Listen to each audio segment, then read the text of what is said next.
Assalamualaikum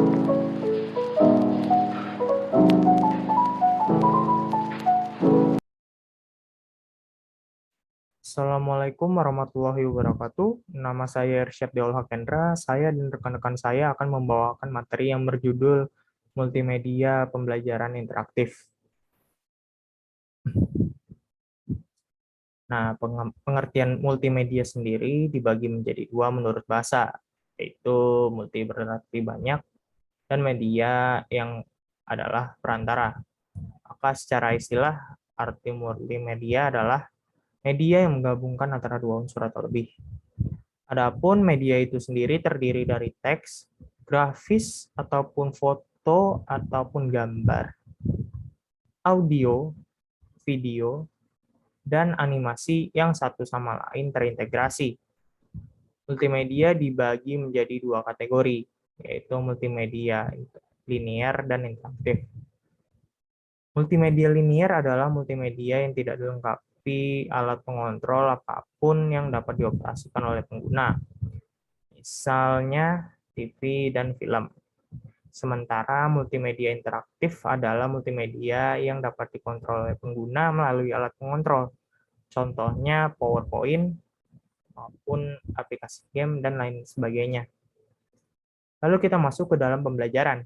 Pembelajaran sendiri bisa diartikan sebagai proses penciptaan lingkungan yang memungkinkan terjadinya proses kegiatan belajar mengajar. Jadi dalam pembelajaran yang utama adalah bagaimana peserta didik belajar. Belajar dalam pengertian aktivitas mental siswa dalam berinteraksi dengan lingkungan yang menghasilkan adanya perubahan perilaku yang bersifat relatif konstan. Maka dengan demikian, aspek yang menjadi penting dalam aktivitas belajar adalah lingkungan. Bagaimana lingkungan ini diciptakan dengan menata unsur-unsurnya sehingga dapat mengubah perilaku siswa. Dari uraian tersebut, apabila kedua konsep tersebut kita gabungkan, maka multimedia pembelajaran dapat diartikan sebagai aplikasi multimedia yang digunakan dalam proses pembelajaran dengan tujuan untuk menyalurkan informasi, pengetahuan, keterampilan, dan sikap, juga bisa merangsang pikiran, perasaan, dan perhatian, juga kemauan dalam belajar dari peserta didik. Ya, perkenalkan nama saya Felicia Fanta Ronaldi Lumban Gaol, dan di sini saya akan membahas tentang manfaat, karakteristik, dan juga fungsi dari multimedia pembelajaran. Secara umum, manfaat dari multimedia pembelajaran yaitu proses pembelajaran menjadi lebih menarik, lebih interaktif, jumlah waktu mengajar dapat dikurangi, kualitas belajar siswa bisa ditingkatkan, dan proses belajar mengajar dapat dilakukan di mana dan kapan saja, serta sikap belajar siswa bisa ditingkatkan.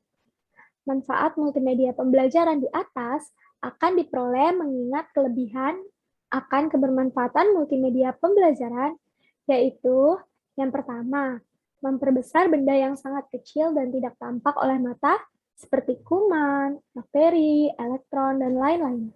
Yang kedua, memperkecil benda yang sangat besar yang tidak mungkin dihadirkan ke sekolah, seperti gajah, laut, rumah, gunung. Yang ketiga, menyajikan benda atau peristiwa secara kompleks, rumit, dan berlangsung cepat atau lambat, seperti sistem tubuh manusia, bekerjanya suatu mesin, beredarnya planet, dan berkembangnya bunga.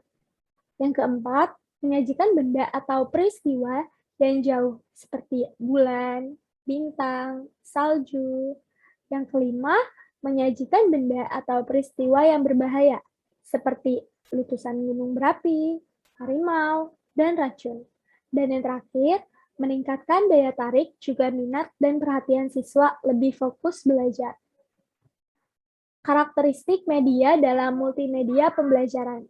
Sebagai salah satu komponen sistem pembelajaran, pemilihan dan penggunaan multimedia pembelajaran harus memperhatikan karakteristik komponen lain, seperti tujuan, materi, strategi, dan juga evaluasi pembelajaran. Nah, karakteristik multimedia pembelajaran itu memiliki lebih dari satu media yang konvergen misalnya menggabungkan unsur audio dan visual. Yang kedua, bersifat interaktif, dalam pengertian memiliki kemampuan untuk mengakomodasi respon pengguna. Yang ketiga, bersifat mandiri, dalam pengertian memberikan kemudahan dan kelengkapan isi sedemikian rupa sehingga pengguna bisa menggunakan tanpa bimbingan orang lain. Selain itu, multimedia pembelajaran juga sebaiknya memenuhi fungsi berikut. Yang pertama, mampu memperkuat respon pengguna secepatnya dan sesering mungkin. Yang kedua, mampu memberikan kesempatan kepada siswa untuk mengontrol laju kecepatan belajarnya sendiri. Yang ketiga, memperhatikan bahwa siswa mengikuti suatu urutan yang koheren dan terkendalikan. Dan yang terakhir, mampu memberikan kesempatan adanya partisipasi dari pengguna dalam bentuk respon, baik berupa jawaban, pemilihan, keputusan, percobaan, dan lain-lain. Sekian dari penjelasan saya. Terima kasih. Yaitu format multimedia pembelajaran. Yang pertama itu tutorial. Format sajian ini merupakan multimedia pembelajaran yang dalam penyampaian materinya dilakukan secara tutorial, sebagaimana layaknya tutorial yang dilakukan oleh guru atau instruktur. Informasi yang berisi suatu konsep yang disajikan dengan teks, gambar, baik diam maupun bergerak atau grafik pada saat yang tepat, yaitu ketika dianggap bahwa pengguna telah membaca, menginterpretasikan dan menyerap konsep itu diajukan serangkaian pertunjukan atau tugas. Kedua yaitu drill dan practice. Format drill and practice ini dimaksudkan untuk melatih pengguna sehingga memiliki kemahiran dalam suatu keterampilan atau memperkuat penguasaan terhadap suatu konsep. Program ini menyediakan serangkaian soal atau pertanyaan yang biasanya ditampilkan secara acak, sehingga setiap kali digunakan, maka soal atau pernyataan yang tampil akan selalu berbeda, atau paling tidak dalam kombinasi yang berbeda. Program ini dilengkapi dengan jawaban yang benar, lengkap, dan penjelasannya, sehingga diharapkan pengguna akan bisa pula memahami suatu konsep tertentu. Pada bagian akhir, pengguna bisa melihat skor akhir yang dia capai sebagai indikator untuk mengukur tingkat keberhasilan dalam memecahkan soal-soal yang diajukan. Dan yang ketiga yaitu simulasi. Multimedia pembelajaran dengan format ini mencoba menyamai proses dinamis yang terjadi di dunia nyata. Misalnya, untuk mensimulasikan pesawat terbang, di mana pengguna seolah-olah melakukan aktivitas di dalam pesawat atau sedang menerbangkan pesawat, menjalankan usaha kecil, atau pengendalian pembangkit listrik tenaga nuklir, dan lain-lain. Pada dasarnya, format ini mencoba memberikan pengalaman masalah dunia nyata yang biasanya berhubungan dengan resiko yang besar, seperti pesawat yang akan jatuh atau menabrak, perusahaan akan bangkrut, atau terjadi malapetaka nuklir. Dan yang keempat yaitu percobaan atau eksperimen. Format ini mirip dengan format simulasi, namun lebih ditunjukkan pada kegiatan-kegiatan yang bersifat eksperimen, seperti kegiatan praktikum di laboratorium IPA, biologi, atau kimia. Program ini menyediakan serangkaian peralatan dan bahan, kemudian pengguna bisa melakukan percobaan atau eksperimen sesuai dengan petunjuk dan kemudian mengembangkan eksperimen-eksperimen tersebut. Lalu yang terakhir yaitu permainan. Tentu saja bentuk permainan yang disajikan di sini tetap mengacu pada proses pembelajaran dan dengan program multimedia. Dengan demikian, pengguna tidak merasa bahwa mereka sesungguhnya sedang belajar, jadi sama-sama belajar. Sekian. Selanjutnya adalah kualitas pembelajaran. Kualitas dapat dimaknai dengan peningkatan mutu dan efektivitas. Secara definitif, efektivitas diartikan sebagai tingkat keberhasilan untuk mencapai tujuan, menurut Etzioni pada tahun 1964.